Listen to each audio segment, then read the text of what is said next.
everyone. Welcome to Peak Talks podcast. We are so excited that you're here with us. Oh my goodness. And the good thing is that this is our very first episode and you're welcome. My name is Zocy Mwandoro and of course I'm here with my girl, Maua. So guys, Peak Talk podcast. I know. We got this. Oh yeah. Peak Talk podcast. It is a very safe place. We have real conversation. We have things based with faith, relationship, and the things that we go through, but we fail to talk about them. And here, it is a place where we can talk about these things. So be free, be with us. And girl, I am so glad we are doing this together. So I just want you to, introduce yourself and tell people what this really means to you and what they should expect from podcast. Thank you so much. Hey, Zocy. Hey, you exhausted the English. Oh my goodness. You can use Kikuyu.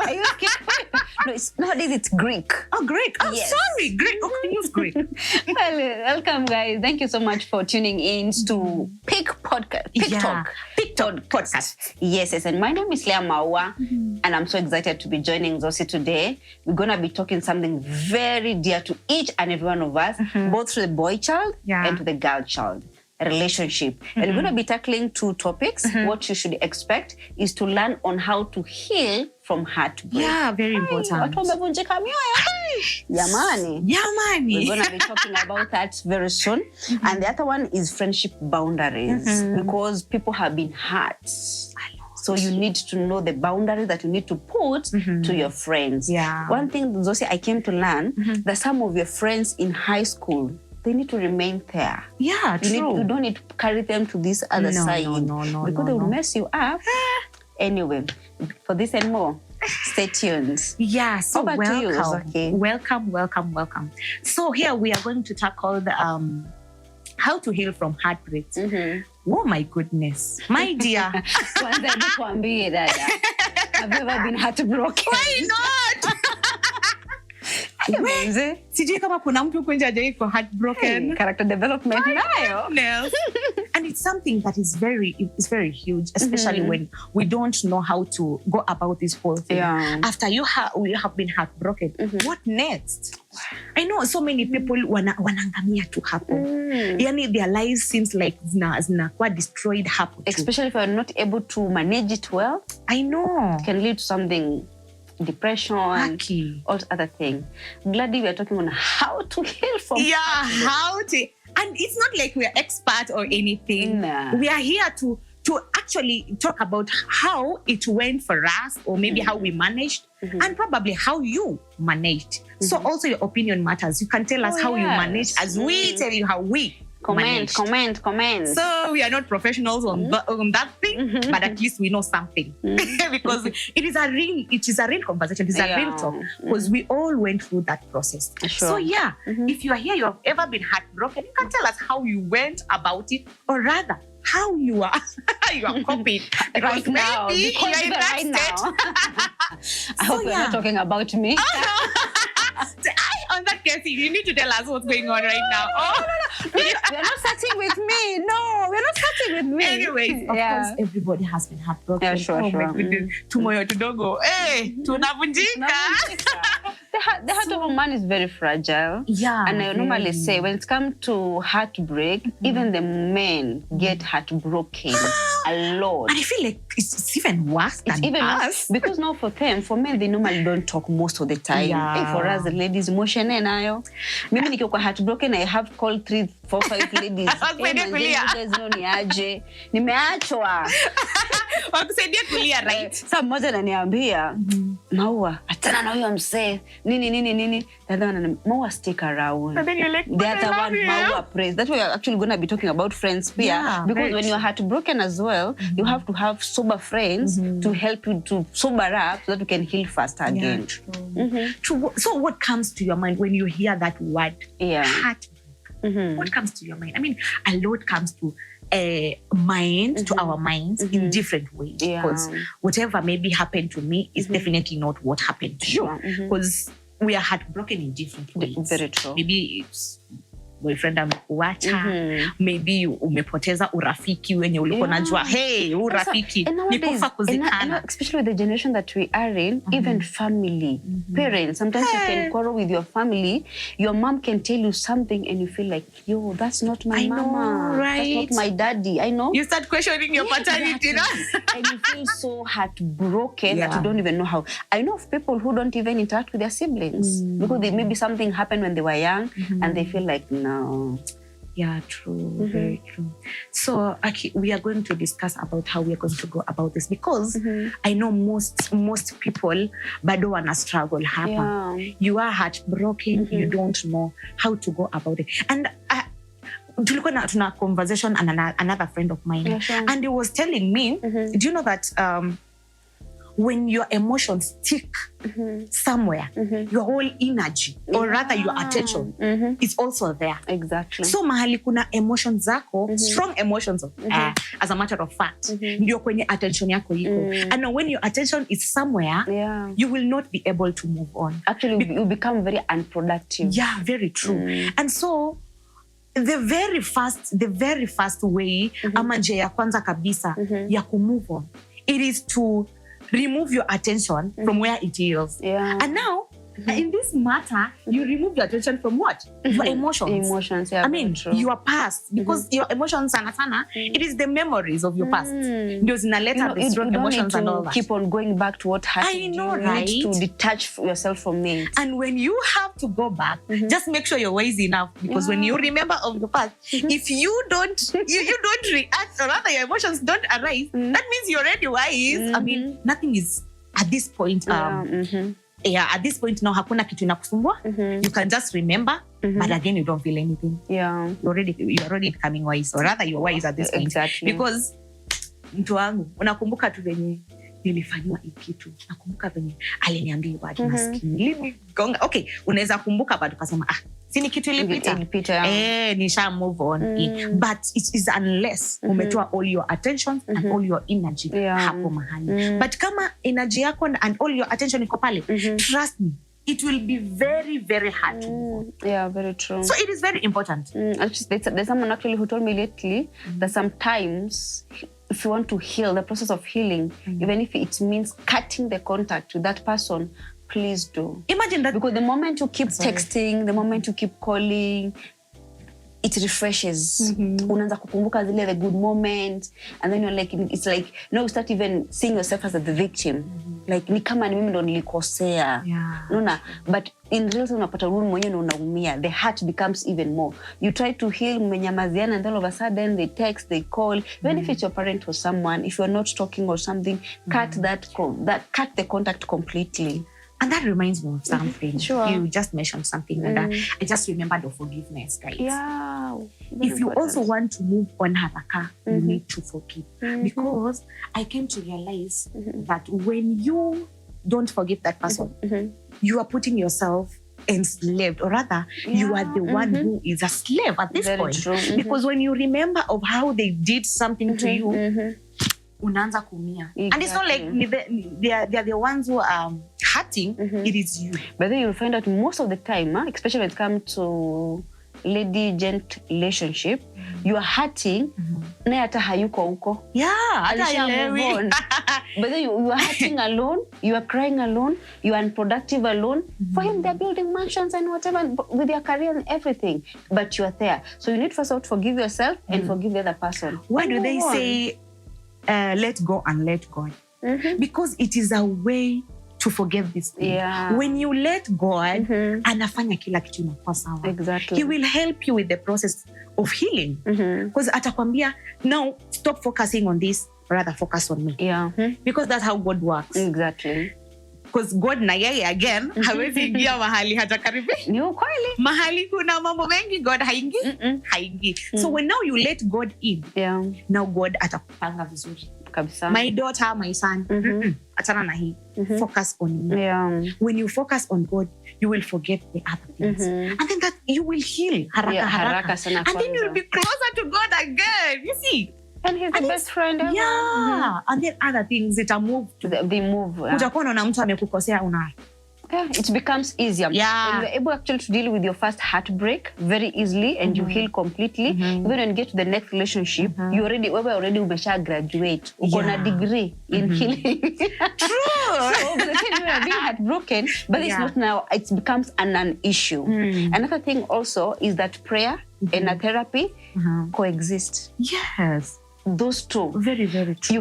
One cannot outdo the other, by the way. You need also to pray a lot and attend maybe even if it's a counseling. Because sometimes when healing, heartbreak, it is not well managed, it can cause even trauma that you will carry on even to your marriage. And then from there to your children without you knowing. So it's good you pray. It gets you closer to God and help you secure a peaceful environment in you, and also attend a therapy. Go see a counselor, talk to a friend who is sober, who maybe have gone through the same and have overcome, or even a professional counselor. Those two, they coexist. Yeah. And that's why they say a problem half shared is a problem half solved. Yeah, because when you explain your situation to someone, probably that someone amepitia hali kama hiyo. So she or he has something to tell you about how to go about this whole thing. So a therapist, because he's a professional, he or she will guide you on how to go about it. And maybe when you say something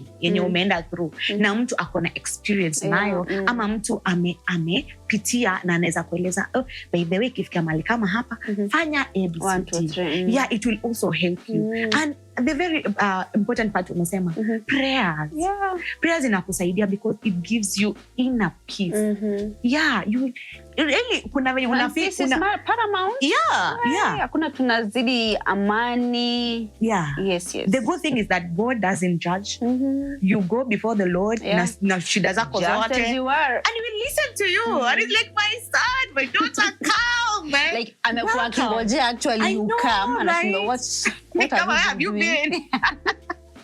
And then it is very important to go before the Lord before even anything. And then if you need your psychologist, then get one. Atakupitisha kwa hii process. As you pray, you also get some advices here and there. So it is very important. And you know what? When you are, when kuna watu wamekukosea and you don't want to see them, it's okay. It's not like you're weak or anything, but you're just protecting yourself and your heart. You are guarding your heart. And the Bible says, what did the Bible say? It's actually self-care. It said that you guard your heart. Kuliko vitu vyote kabisa ulindavyo. Kwa sababu ndipo kunapotokea chemichemi ya ziwa. So you protect your heart. Hapo sasa. Yes, and if people are like, they are not giving you a peace of mind, why stick around? No. So if it means cutting people off, why not? You need to. You can cut people off. It's just for your peace of mind. Exactly. Yeah, it's not like you're weak or anything. You are trying to grow. You are trying to protect yourself. You are trying to move on. So it's okay to. Again, one more thing. This one, a friend told me. I'm not an expert. I'm not an expert. Yeah, but akaniambiaje, kama unafeel kuna kitu inakusumbua, and I know at some point I was in that state, just take a piece of paper or rather a notebook or whatever. You can journal, you know. Just write kenye inakusumbua. Sema ABCD inanisumbua, like hey, kama mimi nikimwangalia nasikia moyo wangu unataka kutoka. Just write it down. Nifanya nini tena? Nikilala naota. Nikilala naota. Nikifanya, so just write down whatever you are feeling. It's like pouring out your heart through writing. So just write down whatever you feel inakusumbua, and then do what? You can either burn it. You burn it, you can share it down, or you can just leave it. Ukumbuke baadaye upite uneni kitu. After sasa umetoka uko na nini victory sasa. You can just go back. Only the videos zilikuwa zinanisumbua. Hazinisumbui tena. Exactly. So it is very important to journal. And it will help you a lot. And this was sorry to cut you short. Still on the same. There's also something in counseling and psychology they use, the chair technique. It helps a lot. Okay, tell me about it. Yes, you just set 2 chairs in your house, an empty house, very quiet. Empty. With no seats? Probably the better. Okay. Maybe in a room, just a quiet one. Put an extra chair there and sit here. assume that extra chair is the person who has hurted you the most. Now pour out your heart. Tell them anything you want them to know, or you would want to tell them on the face. By the time you are living there, you have poured out your heart. And how about seeing the real person now?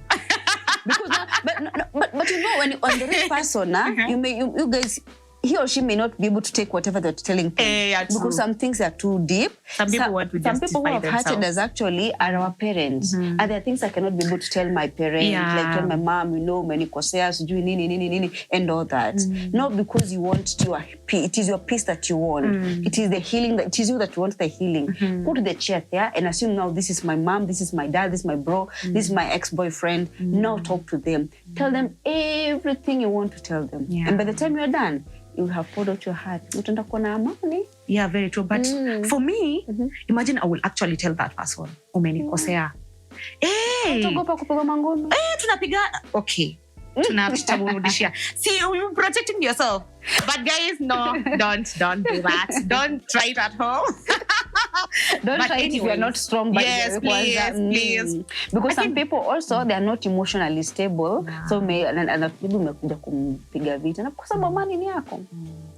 but well, for my peace of mind, I prefer telling people, if you have wronged me, I will tell you, man, you have wronged me. And that wasn't nice. So if they're ready to accept their mistakes, well and good. If they're not ready, then I just walk away. But for me, I will actually let person know that I'm in hurt. Ile kabisa nikwambia, you have hurt me and that was wrong. And at least because mimi nitaenda nikijua. Sasa nitashinda nikimwambia kwa akili yangu mtu fulani amenikosea. If I don't tell him, inakuwa naendelea tu nikijiambia. And why did I use him? Kwani nini alinikosea? Anyways. I know. So also telling someone also matters. But if you cannot use her example, it is very important. Yeah. Especially if you have so many, there are heavy words that you cannot be able to tell someone. Like why? Especially a parent, because of the respect as well. I would go with yours as well. But also maybe something that's so deep that you cannot be able to familiar to. Just use the chair technique. It helps a lot. Yeah, it helps Another a lot. thing maybe I would also want to say is that healing is not a liner. Like it's not really ati ukianza kuheal sahi tunaenda. Sometimes it will be fine, sometimes it will be ruined. Like utakuwa tu remembering a song somewhere and the wounds, they come back to you feel like you've been wounded again. So healing also, don't expect that to say like I've been hurt, I'm gonna take 2 weeks and then I'll be healed. No, it's a process. You walk, it's a journey that you walk. Sometimes maybe that person loved, maybe it's your loved one, maybe now he or she is an ex, and now you go, you find maybe something that alikuwa anapenda sana, it reminds you, so the wool is back again. So just know that heartbreak is not a liner. Like don't expect that instant healing. It takes time. It takes process. True, and it is a step at a time. I mean, you don't expect to heal in a day or 2 or even a week. Yeah, sure. Some people take a long time. It depends. So it is okay. And when you feel like crying, just cry it out. It's a therapy. Yeah, crying is a therapy. And you feel like you need to listen to music, worship songs. Please do so. Read the word a lot. Yeah, read the word. Take a nature Get closer to God. It is very important. Very, very important. And now that takes us to the next one. Boundaries. Friendship boundaries. Yeah, because our heartbreaks at times also come from our friends.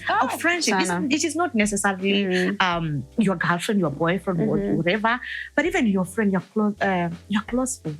Have you ever walked out from a conversation feeling so drained, feeling so guilty, feeling like worn out? Like you are with a conversation, you are in a conversation with a friend, but after that, you feel like, my goodness, you've been drained. Like you feel like you feel like guilty, imekuumiza. Ni kama they are just condemning you for something, and you're like, are they really my friend? Have you ever had such a situation? Yes, not even once actually, so many times. And after that, actually, I started by saying that sometimes that would have come to learn myself.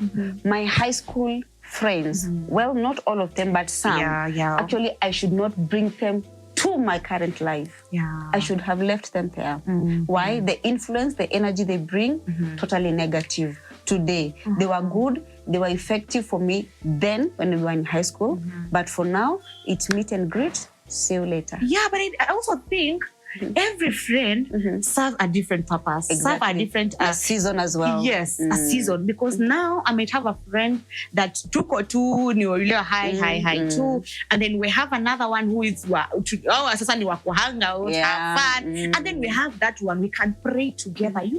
We can align together. We can. There are those who motivate you to pray, to study the word. Like when you see a call, when I see a call from Zocy, I know. A prayer is about to yes. Or I know at the end of that conversation, I'll hear, Maua, God loves you. And that may be the affirmation that I needed for that particular day. So, and then there's that another friends also that when they call, I'll know, in a hangout. Kuna plot inaiva mahali. Yeah, true. That's what we so need you need to define your friends and know what do they bring to you and what do you give to them as well. Yeah, and set boundaries that he haiwezi pitia hapa, he haiwezi enda huko. That when we meet, it is we stick to something to let her happen. Other things, hapana. Yeah, it is very important. And it's not like you're cutting them off or anything. No. I mean, you are just setting your boundaries and you're just protecting yourself. Because ikipita mahali fulani, it will not be good for you. You will start saying that so and so amenifanyia hivi. And at times we don't want to express ourselves because we have that fear of like, hey, if friendship itaisha, ati sijui hata niongelesha, who cares? Kama hata kuongelesha and it is so toxic. That is even better, right? For you, Yeah, so because when you have good friendship boundaries, it actually prevents you from hurt. Exactly. You will never be hurt because everyone will know his or her place. That anajua nikifika hapa hii ni maombi tunafanya. Nikifika hapa hii kama ni wakati wa jokes ni jokes. Nikifika hapa kama ni wakati wa biashara. Wakati wa maombi tusilete wakati wa jokes. Exactly. Yeah, those are the because now tukileta hiyo time ya kwamba tunaomba ni wakati umeleta jokes and then when I tell you you feel like I have offended you. And then it turns out that mimi ndio mwenye makosa. And then mnakuja hapo mnaniambia ni kama hii friendship haiendi venye una expect. But no, it is because umeleta vitu sivyo kwa wakati sivyo. And that's why we need to set boundaries. Kama ni wakati wa kufanya kitu fulani tunafanya. Kama ni wakati wa nini tunafanya. You have your friends, they know their place in your life. And they should know the limits. Exactly. Because actually not everyone needs access to your life. Especially to your personal life, you have those people that you've trusted specifically and you know why you have trusted them. You can keep their secret, but not everybody need your access. Very true. And not push people beyond limits. If someone has something, doesn't want to talk about it, respect it. Respect his or her decision. Maybe it is something hata ni yeye na Mungu wake and it's okay to have privacy. I mean, everyone has one. Because if you push them and then something else major happens in their life, be dragged into there. They say it's because she asked, or they had it from someone else, and then like it's nearly niuliza, akaenda kupeleka mshene and everything. So utakuwa ni, if people don't want to talk, just leave them. Just leave them. Because Kenya alikuwa labda aongee ndio Kenya shetani angekutumia wewe kuharibu. I mean, saa zingine we don't really I think saa zingine friends just wanaharibu vitu out of it. It's not like they really wanted to, but because shetani anapita hapo na wewe umeamuna tumika and then something happened. And why? It is because there were no boundaries. There were no limits to that friendship. Because alikuwa na access over everything and then wakaamua kwenda an extra mile to help that person spread something or rather help that person do something which was not necessary. And actually saying no, it's good boundary. It's very okay. It is not an attitude. Saying no, it's not an attitude. It's setting your boundaries. And it doesn't mean that person doesn't love you because amesema no. I mean, and lastly, maybe because I can say the time is much gone. Maybe the last thing maybe I can say also that someone who is well healed, they love better, not hard. Very, very, very true. Someone who is totally healed, vizuri, mtu umepona nuko sawa, they love so effortlessly, they love so good, not hard. They're wise. Very wise. You see something happens and like, okay, we can talk about that. ina slide. Hakuna ile mvutano. Hey, Zocy, what a conversation. Yeah, I liked it. Yeah, me too. So, Thank you. my people, we've come to the end of this episode. Let us know what you think about it. If you have any opinion, if you have any advice, if you have anything to add, or rather to minus. I mean, we are here to learn, we're here to grow together. So just comment, just say what you have to. We will be there. Responding to every comment. So welcome again. See you next week.